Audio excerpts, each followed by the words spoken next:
Kahal Kadosh Venirbad, nous poursuivons le récit du Rambam dans son introduction au Sefer HaMadar.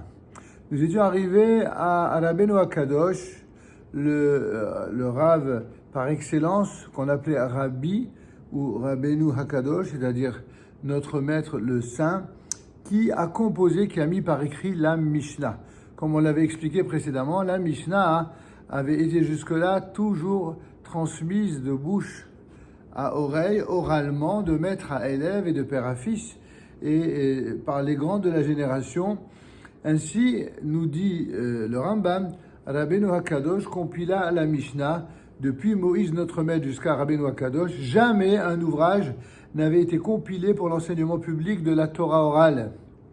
Et en fait, à chaque génération, le président du tribunal rabbinique, où le prophète écrivait pour son usage personnel un memento des traditions qu'il avait entendues de ses maîtres, et il les enseignait en public oralement.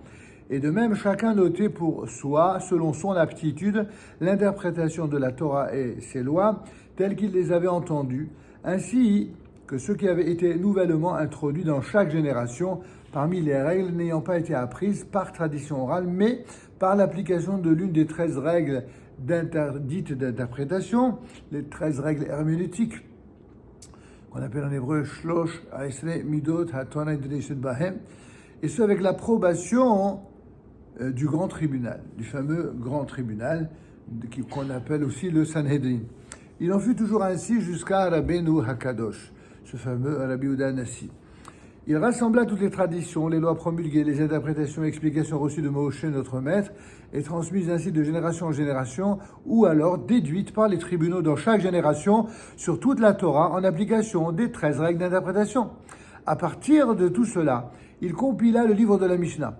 Il l'enseigna aux sages, à l'ensemble des sages en public, et celui-ci devint connu au sein de tout Israël. On en fit des copies et on le diffusa largement afin que la Torah orale ne s'oublie pas et jamais dans le peuple d'Israël. Pourquoi Rabbeinu HaKadosh a-t-il agi ainsi? Pourquoi ne laissa-t-il pas les choses continuer comme auparavant? Eh bien parce qu'il vit que le nombre de disciples ne cessait de diminuer, que des nouvelles calamités apparaissaient. L'Empire romain grandissait et devenait plus fort, alors que les Juifs erraient et partaient jusque dans les lieux les plus éloignés. Il y avait donc ce qu'on appelle la fameuse diaspora. C'est non seulement la galoute, la diaspora au sens physique du terme, c'est-à-dire que les Juifs s'éparpillaient de plus en plus à travers l'espace, mais aussi ils s'éparpillaient de plus en plus à travers le monde des idées. C'était la galoute de l'esprit tout autant que la galoute de la règle, tout autant que la galoute de la géographie. Et donc, devant ce risque de déperdition, eh bien, il compila, poursuit le Rambam, il compila, c'est-à-dire Rabbi Yehuda Hanassi et Rabbeinu HaKadosh, il compila donc un seul ouvrage accessible à chacun qui pourrait être rapidement étudié et ne serait ainsi pas oublié ni déformé. Toute sa vie durant, lui et son tribunal enseignèrent la Mishnah en public. Tels sont les sages les plus éminents qui firent partie de son tribunal et qui reçurent de lui la Torah orale. Ici, on va se livrer à quelque chose qui est peut-être un peu plus fastidieux, c'est uniquement des noms, mais c'est important pour ceux qui vont nous entendre de comprendre que les noms, quand on a été capable de garder un historial précis de la tradition, de la transmission, où dans chaque génération, l'un a reçu de l'autre, l'autre a transmis à l'autre, eh bien c'est cela qui donne toute la force et la vérité et l'authenticité de la chaîne de la transmission.